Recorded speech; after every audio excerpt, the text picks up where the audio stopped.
Have you ever been totally in the zone only to get ripped out of it by a single notification? That's the problem. We finally find flow and then boom, it's gone. But what if you could stay in flow longer on demand? The average knowledge worker spends about 1 to 2 hours per week in flow. That's just 5% of the time. Meanwhile, top performers, according to Dr. Michael Gervais, spend up to 20% of their time in flow states. And the payoff? Up to 5x greater productivity. But here's the issue. Most of us are interrupted every 11 minutes at work, making flow feel nearly impossible. Today, I'm going to show you how to fix that. These are practical tips that I use to get into flow faster and stay there longer. The problem is distractions aren't going away, but most people do nothing to prevent them. They think flow is luck, but it's not. It's design. The first thing that you want to do is eliminate your controllables. Yes, there certainly are a lot of things that we can't control that can pull you out of flow, but I'm willing to bet if you haven't taken enough steps to set yourself up for success with things like turning off notifications on your devices or removing them from the setting of your flow activity, that you haven't done enough yet. I've been guilty of this even when mountain biking. You might imagine this to be the perfect place for a state of flow without distractions, but tracking the workout on my Apple Watch or having my phone in my pocket opens the door to pulling me out of flow if I don't leave those devices behind or at least put them into do not disturb. Whatever you're trying to flow with, distractions from tech are probably one of the biggest nemesis for you. Control this to avoid distractions that kick you out of flow sooner than you want. The second tip to keep you into flow longer is to adjust your arousal state for your sweet spot.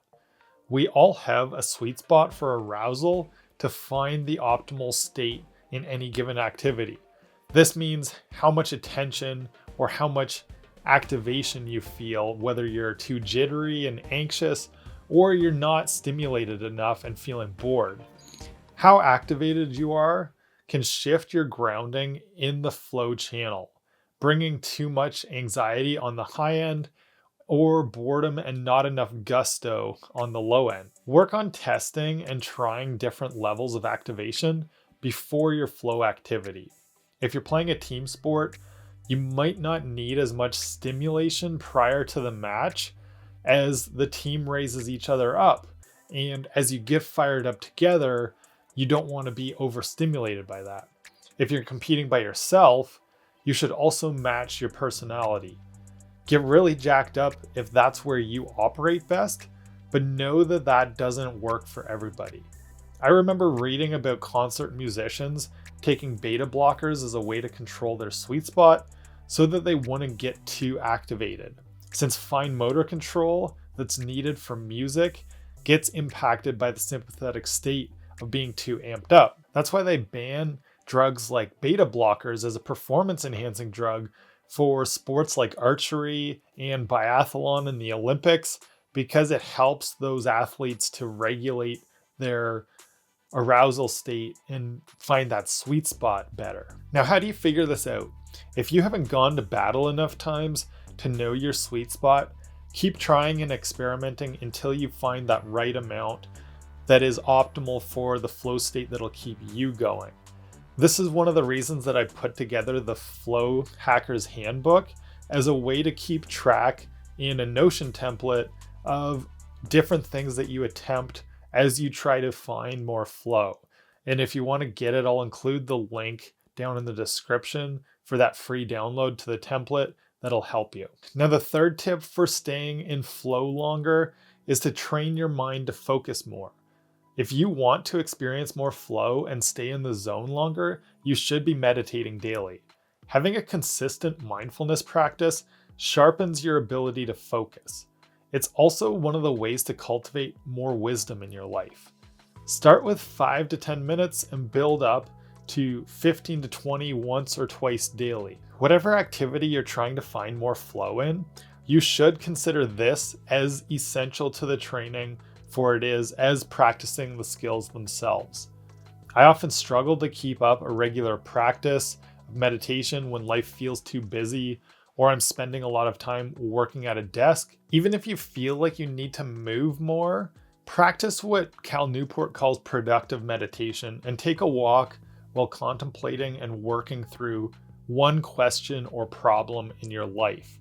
This could be something that you're trying to solve for work, or it could just be something that you're thinking about and a decision that you need to make with your personal life. These contemplative practices and turning outwards to take in the environment around you are just as important as looking inwards with meditation. And then the fourth tip is to flow stack activities to seamlessly transition from one to the next. My friend Chris had a problem he was trying to solve with flow states.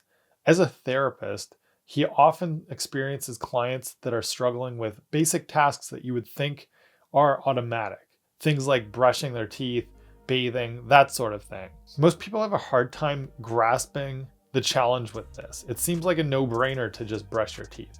But for somebody struggling with depression, this is a real battle that they can face. I suggested to Chris to try to find an entry point through flow.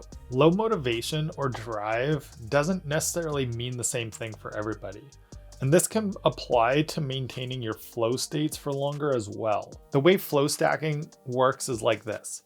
Start with whatever activity feels more automatic and routine to you, even if you struggle with some other things. You can go through these motions and eventually it kicks you into a higher state where you start to feel good and on the edge of more flow.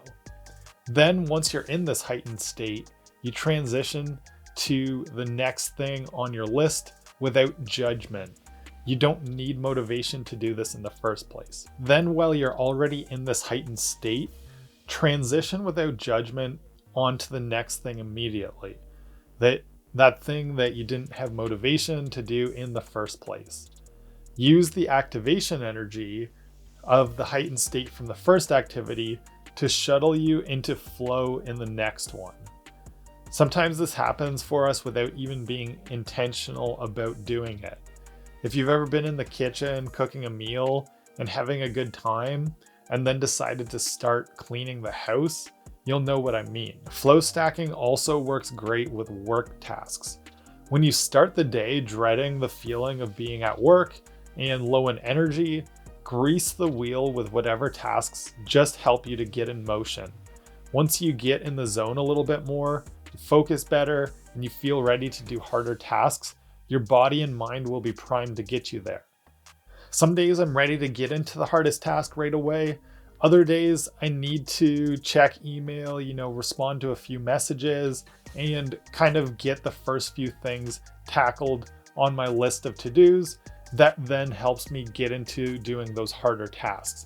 This is how flow stacking can work in practice to keep you in flow longer and also get back there when you've dropped off throughout the day. So for me, the biggest shift in finding more flow came when I stopped thinking of flow as spontaneous and started engineering it. Now I don't wait for flow to show up. I build it. Staying in flow longer is possible, but it doesn't happen by accident.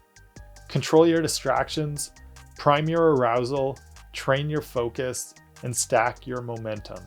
It's a system, and once you start using it, everything changes. Now, if you want to take these tips to the next level, in this video here, I show you about how I set up my workspace to stay productive and in flow all day.